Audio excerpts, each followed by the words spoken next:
si mother sa gawaing bahay. Itong laging ginagawa ng mga kananay ng mother life. Busy. Busy si mother. Lagi. Yan. Lagi busy si mother. Yan. Diskarte ni nanay araw-araw. Yan. Busy si mother. Busy sa paggawain bahay. Araw-araw yan. Ganito.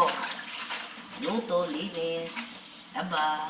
Buti nga ngayon, hindi na ako kasi nung naglalala pa. Kasi ginawa na ng paraan ng mister ko. Medyo nakaluwag-luwag. Namili ng washing machine, automatic. Yun.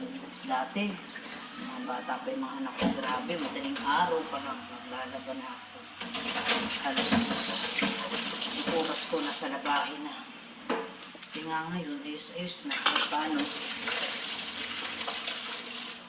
Ano ko. Diskarte na. Mister ko. Bili. Luwag-luwag. Ito, hindi na ako kasi. Pero kailangan pa rin anuhin kasi hindi pa rin siya maganda. Happy lang lagi. Diba? Mother life. Hi!